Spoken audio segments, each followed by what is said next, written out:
Bismillahirrahmanirrahim. Assalamualaikum warahmatullahi wabarakatuh. Alhamdulillahirrabbilalamin. Wassalatu wassalamu ala asyrafil anbiya'i wal mursalin Sayyidina Muhammadin wa ala alihi wa sahbihi ajmain, amma ba'du. Yang saya hormati Ustazah Aisyah Ajhuri selaku dosen pengampu ilmu Lughah Al-Arabi dan teman-teman batch A1 yang saya banggakan. Nah, pada pertemuan kali ini saya akan menjelaskan tentang hakikat dan karakteristik bahasa. Nah, setelah bagian pertama itu menjelaskan tentang definisi bahasa, sekarang apakah hakikat dan karakteristik bahasa tersebut? Bahasa pada umumnya memiliki hakikat dan sekaligus menjadi karakteristiknya. Nah, menurut Abdul Khair ya, ada beberapa karakteristik bahasa. Itu yang pertama adalah bahasa adalah sistem lambang yang berbentuk bunyi. Abdul Khair menyatakan bahasa adalah sistem, artinya bahasa itu yang dibentuk oleh sejumlah komponen yang berpola secara tetap dan dapat dikaedahkan. Nah, misalkan contohnya di sini akan saya tuliskan ya.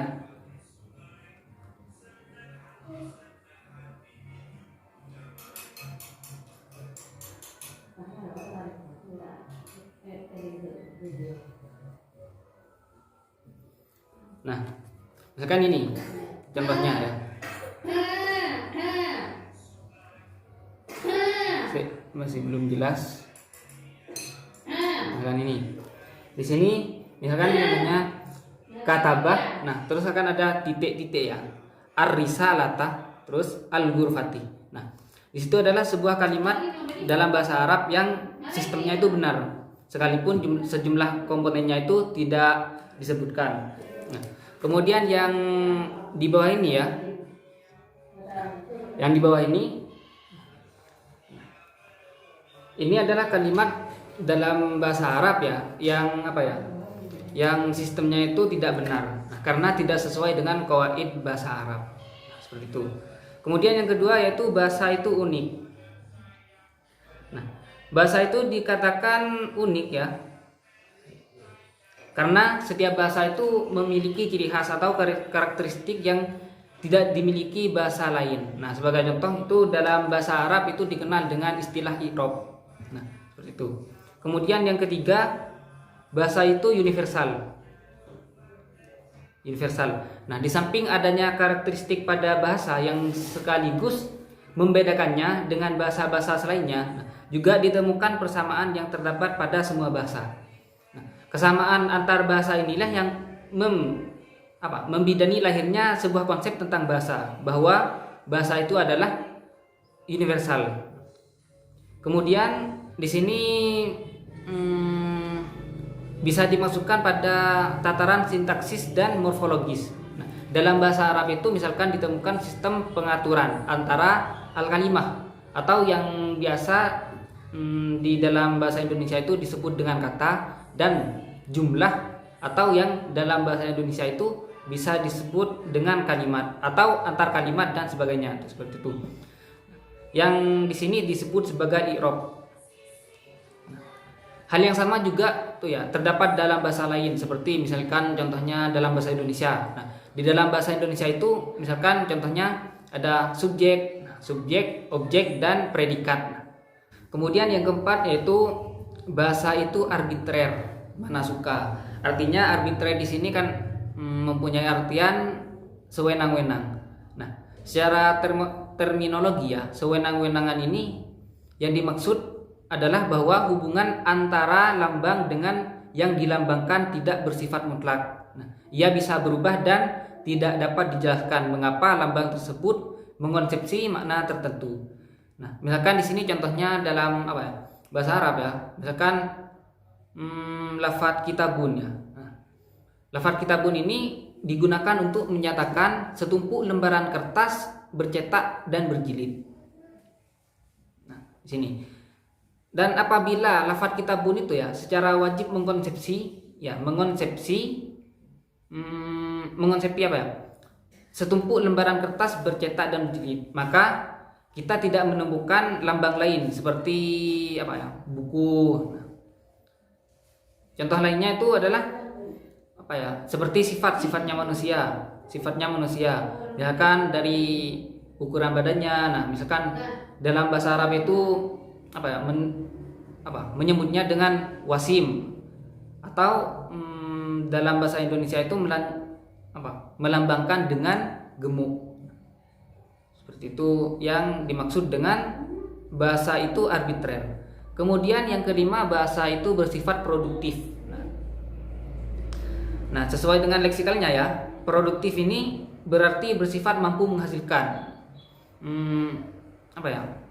Bersifat mampu menghasilkan bahasa dengan sejumlah unsur yang terbatas. Nah, bisa digunakan untuk membentuk berbagai ujaran yang hampir tidak terbatas.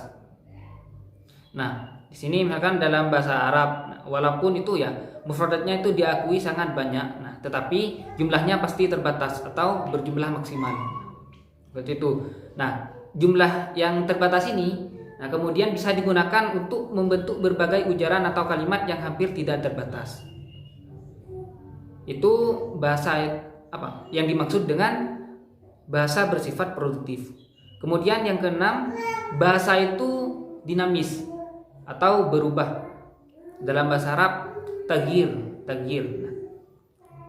dinamis di sini adalah antonimnya ya, sebagai antonim dari kata statis. Artinya cepat bergerak atau berubah. Nah,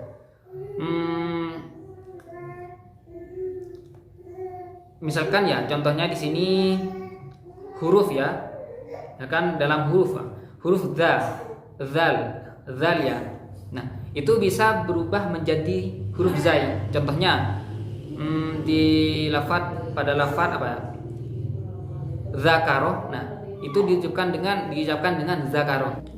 Nah, kemudian yang nomor 7 adalah bahasa itu beragam. Nah, sini ya, menurut Harimurti Krida Laksana ya, bahasa utama di dunia itu terdiri dari 167 bahasa.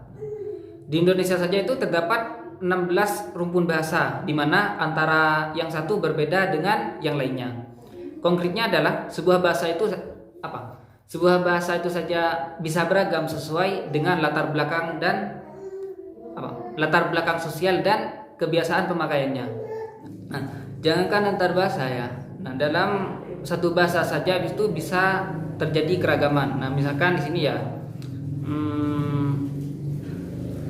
penutur ya, antara Arab Saudi dengan Kairo, Mesir itu bisa berbeda. Nah, misalkan di sini dalam pengucapan tidak tahu, itu orang Kairo, orang Mesir itu menyatakan itu dengan ma'rif, sedangkan Arab Saudi itu menyatakan dengan ma'adri.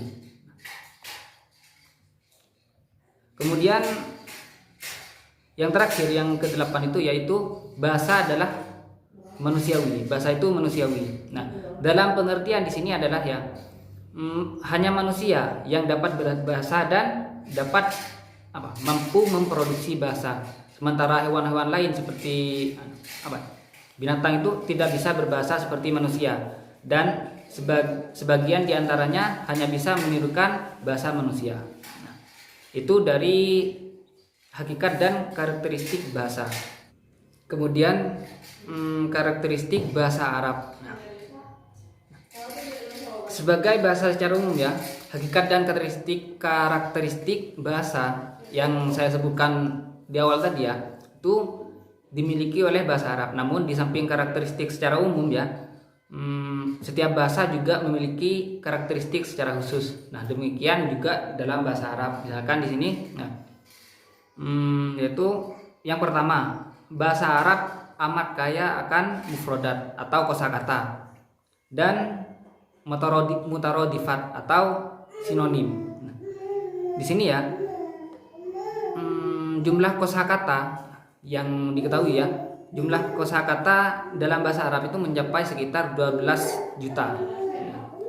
Sementara dalam kosakata bahasa Inggris itu hanya mencapai 600.000. Kemudian yang kedua, bahasa Arab itu telah menjadi bahasa dunia internasional. Kemudian yang ketiga, bahasa Arab disebut dengan bahasa Al-Quran dan bahasa Dot. Nah, disebut sebagai bahasa Al-Quran karena ia diturunkan dengan bahasa Arab. Sementara disebut dengan bahasa Dot karena Nabi Muhammad SAW itu yang membawa risalah Al-Quran adalah manusia yang paling fasih menyebutkan huruf Dot. Kemudian yang keempat, dalam bahasa Arab terdapat cara pengembangan bentuk kata yang disebut tasrif dan istiqoq.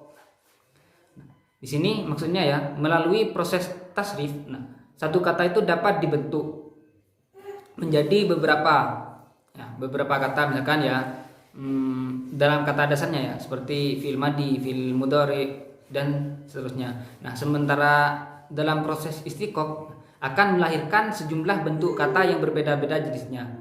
Hal ini akan dibicarakan secara terperinci dalam pembahasan morfologi yang akan dijelaskan oleh pemateri selanjutnya. Kemudian yang kelima yaitu dalam bahasa Arab terdapat auzan atau pola-pola tertentu. Di sini ya, maksudnya apa ya? Ada fiil atau verb ya, dan isim, nomina, dan penggunaan preposisi atau dalam bahasa Arab huruf jar. Nah, hal itu ya yang membuat ungkapan-ungkapan bahasa Arab menjadi jelas, ringkas, dan padat. Nah, kemudian yang keenam, bahasa Arab itu kaya akan pengungkapan. Nah, misalkan di sini contohnya Khalid fil faslih. Khalid fil faslih itu bisa dirubah menjadi fil faslih Khalid.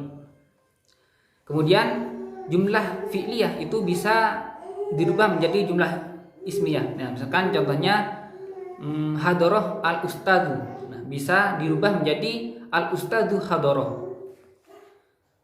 Kemudian yang ketujuh, bahasa Arab itu digunakan oleh hampir 1,5 miliar orang di dunia. Kemudian yang kedelapan, tidak seperti kebanyakan bahasa dunia ya. Nah, bahasa Arab memiliki qawaid yang ajek atau teratur dan tanpa banyak pengecualian.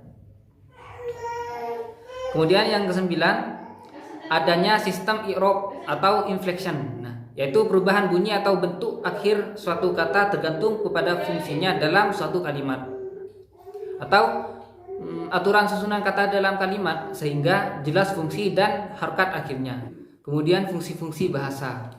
Nah, sebagaimana dikemukakan dalam beberapa definisi yang sudah disebutkan ya. Nah, itu dapat diketahui bahwa fungsi utama bahasa itu adalah sebagai wasilah atau media komunikasi antar individu dalam kehidupan sosial. Bahasa sesungguhnya itu tidak hanya berbentuk bunyi dan suara, akan tetapi lambang-lambang sekalipun juga disebut sebagai bahasa. Bahasa dalam berbentuk lambang itu misalkan seperti bahasa tulisan, rambu-rambu, isyarat, dan lain-lain. Dan fungsi bahasa itu menurut pandangan sosiolinguistik ya. Fungsi-fungsi bahasa dapat dilihat dari sudut penutur, pendengaran, topik, kode, dan amanat pembicaraan. Yang pertama, bahasa dilihat dari sudut penutur.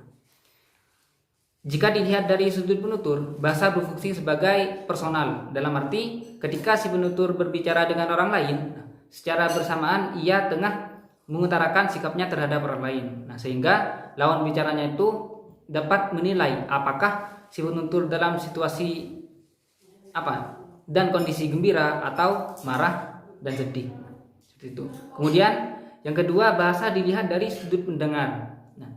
Dari sudut pandang ini, bahasa berfungsi sebagai direktif atau membentuk tingkah laku pendengar. Karena ketika si penutur menggunakan kalimat-kalimat perintah, himbauan ataupun rayuan, maka secara bersamaan orang yang diajak bicara pun akan memperlihatkan sikap dan tingkah laku sesuai dengan responnya terhadap bahasa sang penutur itu. Kemudian yang ketiga, bahasa dilihat dari sudut topik atau ujaran. Di sini jika dipandang dari sisi ini, bahasa berfungsi sebagai referensial. Dalam artian bahasa digunakan untuk membicarakan objek atau peristiwa yang ada di sekeliling penutur kepada pihak lain. Kemudian yang keempat, bahasa dilihat dari sudut kode. Dari sisi ini bahasa berfungsi sebagai metalingual. Maksudnya adalah bahasa berfungsi menjelaskan bahasa itu sendiri, tidak seperti pada umumnya di mana bahasa digunakan sebagai referensial, tetapi dalam hal ini bahasa digunakan untuk menjelaskan bahasa itu sendiri. Itu. Kemudian yang kelima, bahasa itu dilihat dari sudut pesan. Nah, dalam tinjauan sosiolinguistik bahasa berfungsi sebagai imajinatif. Artinya bahasa digunakan untuk menyampaikan pikiran, gagasan, dan perasaan kepada orang lain. Nah, di sisi ini terlihat persamaannya dengan fungsi bahasa ketika ditinjau dari disiplin ilmu linguistik atau tinjauan bahasa dari sisi bahasa itu sendiri. Nah, mungkin itu saja yang dapat saya jelaskan. Untuk kekurangan jelasannya bisa ditanyakan dalam WA group. Baik, terima kasih. Saya akhiri. Wassalamualaikum warahmatullahi wabarakatuh.